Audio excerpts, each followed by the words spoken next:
नमस्कार प्रिय दर्शकों, स्वागत है आपका अपने चैनल शाश्वत वेदांता पर। दर्शकों, आषाढ़ मास के कृष्ण पक्ष की एकादशी का नाम है श्री योगिनी एकादशी। इसका महात्म्य तीनों लोकों में प्रसिद्ध है। जो लोग पाप राशि से डरते हैं या जिनसे कोई पाप कार्य हो चुके हैं इस जीवन में, वे इस व्रत को अवश्य ही करें। इसका ये अर्थ नहीं कि आप पाप करते रहेंगे। अगर भूलवश आपसे कुछ अपराध हुआ है तो वह आप भगवान के समक्ष क्षमा मांगें और इस एकादशी का व्रत करें। इसके जैसी पाप नाशनी तिथि तीनों लोकों में कहीं नहीं है। इस दिन गीता के 11वें अध्याय का पाठ अवश्य करें। जो लोग व्रत नहीं भी कर रहे हैं वह इस दिन चावल कभी न खाएं और नित्य अपने मन को प्रभु में लगाकर भजन कीर्तन इत्यादि इस दिन अवश्य करना चाहिए। न चुगली, न निंदा, न क्रोध, इन विकारों से अवश्य बचकर रहें।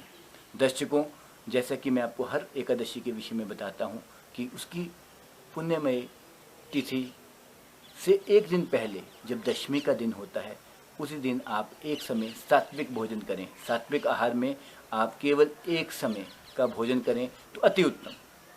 लहसुन, प्याज इत्यादि का प्रयोग ना करें और द्वादशी को भी हो सके तो सात्विक आहार ही लें। व्रत का पारण अवश्य करें, शुभ मुहूर्त में करें। 17 जून 2020 को आषाढ़ मास की कृष्ण पक्ष की योगिनी एकादशी प्रारंभ होगी। कथा कुछ इस प्रकार है। युधिष्ठिर ने भगवान श्री कृष्ण से पूछा, हे जनार्दन, आषाढ़ मास के शुक्ल पक्ष में कौन सी एकादशी होती है? उसका क्या महात्म्य है? कृपया कर बतलाएं। श्री कृष्ण ने कहा, हे राजन, बहुत ही सुंदर प्रश्न किया है।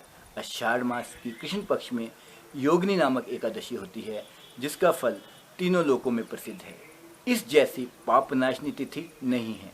जिस मनुष्य ने भूलवश कोई पाप कार्य किए हैं या जानबूझ के जिससे कोई पाप कार्य हो गए हैं, अगर वह संकल्प ले कि आगे से उन पापों को नहीं दोहराएगा तो उसके सारे पाप इस व्रत को करने से निश्चित तौर पर भस्म हो जाते हैं, खत्म हो जाते हैं। तो हे राजन, कथा कुछ इस प्रकार है। अलकापुरी नगरी में कुबेर नाम का राजा राज्य करता था। वह महान शिव भक्त था। उसकी शिव भक्ति के चर्चे दूर दूर तक थे। वह नित्य ही भगवान शिव की पूजा में संलग्नित रहता था। उसका एक हेममाली नाम का सेवक था जो उसकी पूजा के लिए पुष्प लाया करता था। एक दिन वह सरोवर से पुष्प लेने गया। दिन का समय हो गया लेकिन वह लौटा नहीं। पता करने पे पता चला कि वह अपनी स्त्री के साथ रमण कर रहा है। उस स्त्री का नाम विशालाक्षी था। वह अत्यंत सुंदर थी। स्त्री के मोह में वह कुबेर के पास जाना ही भूल गया। तत्पश्चात यक्षों ने उसे कुबेर का संदेश दिया।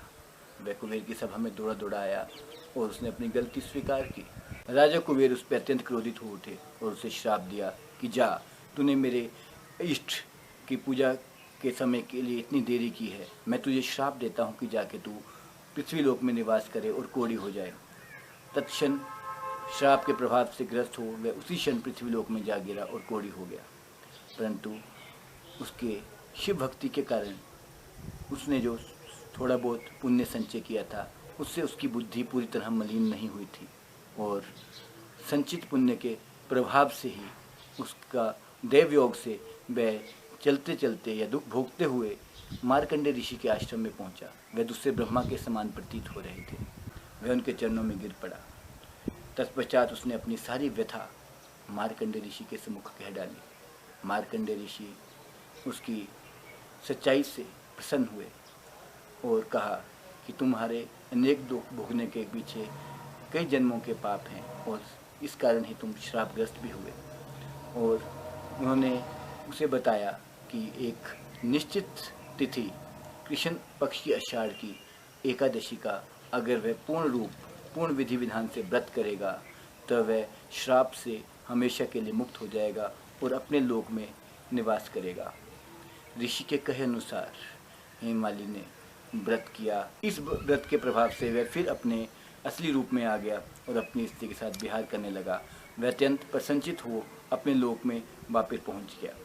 तो दर्शकों, पाप मोचनी एकादशी का फल बहुत ही गहनतम है, बहुत ही सराहनीय है। इस एकादशी को हर मनुष्य को इहलोक में कर लेना चाहिए। इसका फल तीनों लोकों में प्रसिद्ध है।